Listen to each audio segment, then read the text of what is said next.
आज के इस विश्लेषण में हम सीधे त्रेता युग की उन महाकाव्य घटनाओं की ओर चलने वाले हैं जिन्होंने भारत के सबसे अद्भुत और पवित्र स्थलों में से एक को जन्म दिया, रामेश्वरम, यानी राम और शिव का दिव्य मिलन। यह सिर्फ एक नाम नहीं है, बल्कि एक ऐसी गहरी कहानी की शुरुआत है जहां एक महायुद्ध और परम भक्ति आपस में जुड़ते हैं। चलिए शुरू करते हैं।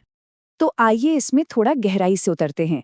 इस पूरे विश्लेषण का मूल एक बहुत बड़ा सवाल है। सोचिए, एक तरफ एक ऐसा महायुद्ध होने वाला है जिसकी गूंज सदियों तक सुनाई देने वाली है, और दूसरी तरफ भगवान शिव के प्रति बेहद शांत और निर्मल भक्ति। ये दोनों बिल्कुल विपरीत चीजें एक ही भौगोलिक बिंदु पर आकर कैसे टकराएं? बस यही वो रहस्य है जिसे आज हम परत दर परत खोलने वाले हैं। तो सबसे पहले बात करते हैं भाग 1 की, लंका प्रस्थान और वो महान बाधा जिसने रास्ता रोका। चलिए त्रेता युग के इस टाइमलाइन को समझते हैं। सबसे पहले रावण द्वारा माता सीता का हरण होता है। इसके तुरंत बाद भगवान श्री राम अपनी विशाल वानर सेना के साथ दक्षिण दिशा में लंका की ओर कूच करते हैं। लेकिन तभी उनके सामने एक ऐसी रुकावट आके खड़ी हो जाती है जिसका अंदाजा शायद ही किसी को था। एक विशाल अथाह समुद्र उनका रास्ता पूरी तरह से रोक लेता है। मतलब ये कोई छोटी मोटी नदी तो थी नहीं जिसे तैरकर पार कर लिया जाए। ये प्रकृति की एक ऐसी दीवार थी जिसे उस वक्त पार करना बिल्कुल असंभव लग रहा था। अब इतने बड़े संकट के सामने रिएक्शन क्या होगा? श्री राम तुरंत गुस्से में नहीं आए। उन्होंने पहले शांति का रास्ता चुना और समुद्र देव से मार्ग देने की प्रार्थना की। लेकिन जब कई दिनों तक कोई जवाब ही नहीं मिला, जब समुद्र का अहंकार नहीं टूटा, तब तनाव अपने चरम पर पहुंच गया। और तब श्री राम ने क्रोधित होकर अपना दिव्य धनुष उठा लिया। ये वो पल था जहां धैर्य की सीमा टूट चुकी थी और कहानी ने एक टर्निंग पॉइंट ले लिया। और उस क्रोध का असर क्या हुआ? समुद्रदेव तुरंत प्रकट हुए और उन्होंने एक उपाय दिया। उन्होंने कहा, हे प्रभु, आप नल और नील की सहायता से समुद्र पर पुल बना सकते हैं। नोटिस करने वाली बात यह है कि ये सिर्फ एक माफी नहीं थी, बल्कि ये एकदम सटीक तकनीकी समाधान था।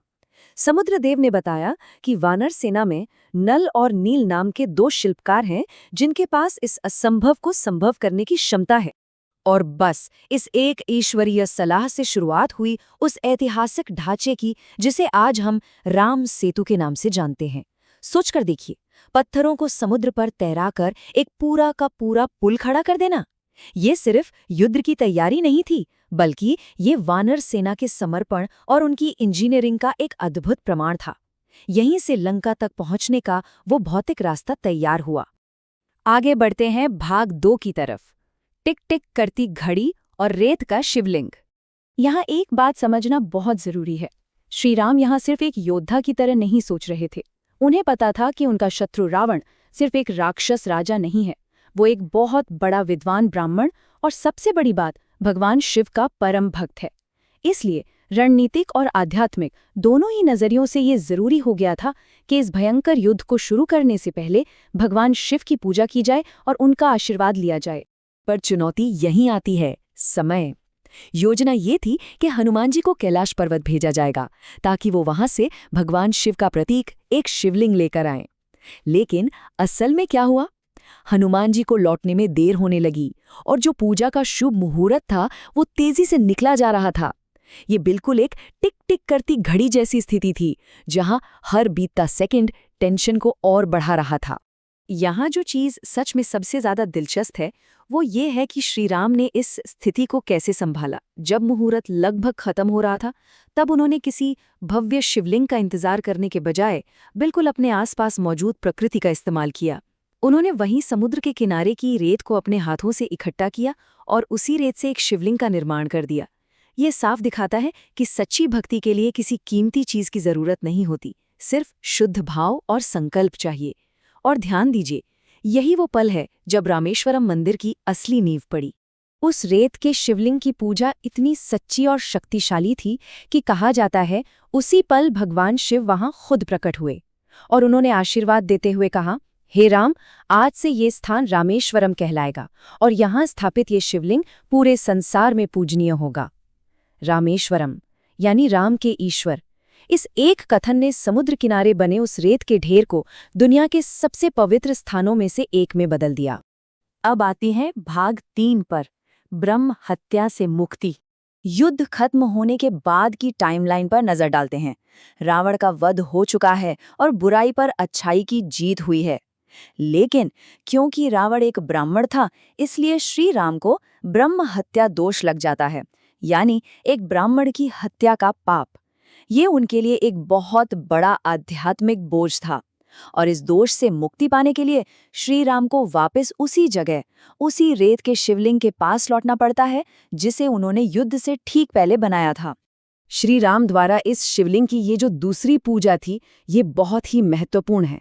देखिए, पहली पूजा युद्ध में जीत के लिए थी, पर यह दूसरी पूजा पापों से मुक्ति के लिए थी।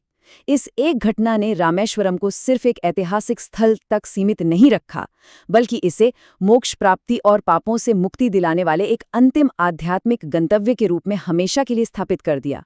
चलिए अब आगे बढ़ते हैं और देखते हैं भाग 4, रामेश्वरम के अद्भुत रहस्य। आज के समय में रामेश्वरम भारत का एक ऐसा दुर्लभ स्थान है जहां रामायण की कथा और शिव भक्ति इतने गहरे स्तर पर आपस में जुड़ते हैं। यहाँ के मंदिर परिसर में 22 पवित्र कुएं हैं और सबसे हैरान करने वाली बात यह है कि हर कुएं के पानी का स्वाद बिल्कुल अलग-अलग माना जाता है। इसके अलावा इस मंदिर का गलियारा भारत के सबसे लंबे और भव्य मंदिर गलियारों में से एक है, जो इसकी वास्तुकला की महानता को साफ दिखाता है। और अपनी इस अपार पवित्रता की वजह से ही इसे भारत के पवित्र 4 धामों में गिना जाता है। इस विश्लेषण के अंत में एक बहुत ही गहरा सवाल ध्यान में आता है। एक ऐसा ढांचा जो महज समुद्र के रेत से बना था, और एक ऐसा पुल जिसे एक महाविनाशकारी युद्ध लड़ने के लिए बनाया गया था, वो दोनों आज हजारों साल बाद भी पूरी दुनिया के लिए शांति, मोक्ष और पाप मुक्ति का सबसे बड़ा प्रतीक कैसे बने हुए हैं। ये इस बात का सबसे बड़ा सबूत है कि सच्चा संकल्प और भक्ति किसी भी भौतिक चीज से ज्यादा स्थायी होते हैं। इसे यहीं समाप्त करते हैं। उम्मीद है कि इस विश्लेषण से रामेश्वरम के इस रहस्य को एक नए और गहरे नजरिए से देखने में मदद मिली होगी।